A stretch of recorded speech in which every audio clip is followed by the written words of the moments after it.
ఉపాధ్యాయ MLC ఎన్నికలలో voter నమోదు చేసుకునేందుకు మరోసారి అనుమతి ఇవ్వడం ఎంతో అభినందించదగ్గ టీటీఎల్ఎఫ్ రాష్ట్ర కార్యదర్శి పుట్కూరి రామచంద్రారెడ్డి హర్షం వ్యక్తం చేశారు.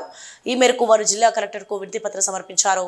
ఈ సందర్భంగా ఆయన మీడియాతో మాట్లాడుతూ నిజామాబాద్, ఆదిలాబాద్, మెదక్, కరీంనగర్ జిల్లా ఎమ్మెల్సీ ఎన్నికలలో కొన్ని లోపాల వలన కొన్ని రిజెక్ట్ అవుతున్నాయని యుఐడిసిలో ఉన్న వారి పేర్లను యథావిధిగా ఉండేలా చూడాలని కోరారు.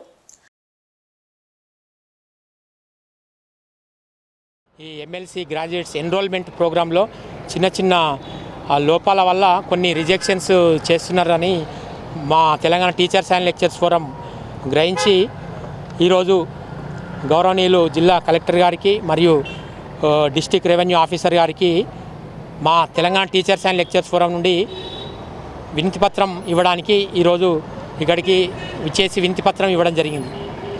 అంటే వారికి మేము విజ్ఞప్తి చేసే విషయం ఏంటంటే ఈ రిజెక్టేషన్ అనేది నిబంధనలకు అనుగుణంగా ఉన్న వాటిని వాంటెళ్ళి చేసేటప్పుడు కొంచెం అన్ని రకాలుగా చూసి ఎందుకంటే రాజ్యాంగ సంరక్షణలో భాగంగా ఓటు హక్కును వినియోగించలో విస్తృతం చేసేలో భాగంగా మేము ఎన్రోల్మెంట్ మా Telangana teachers and lecturers forum నుండి 4 జిల్లాలు కరీంనగర్, మెదక్, నిజామాబాద్, ఆదిలాబాద్ నుంచి పోటీ చేసేటువంటి రాబోయే ఎన్నికల్లో మా వంతు కృషిగా మా వంతు బాధ్యతగా నిర్వర్తించడానికి దాంట్లో భాగంగానే ఈరోజు మేము వీరిని విజ్ఞప్తి చేసి మేము ఒక ప్రైవేటు టీచర్స్ అండ్ లెక్చరర్స్ అందరికీ కూడా ఈసారి ఎన్రోల్మెంట్కు అవకాశం ఇచ్చినందుకు ఎలక్షన్ కమిషన్కు ధన్యవాదాలు తెలుపుకుంటున్నాం.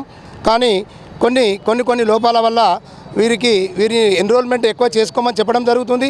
మరియు దాని రిజెక్షన్స్ కూడా జరుగుతున్నాయి. కాబట్టి అలా రిజెక్షన్స్ కాకుండా యూడైసీలో కూడా మన యూడైసీలో ఉన్న వాళ్ళటువంటి నేమ్స్ అందరినీ కూడా యాక్సెప్ట్ చేయాలని చెప్పేసి మేము రిప్రజెంటేషన్ కలెక్టర్ గారికి ఇవ్వడం జరిగింది.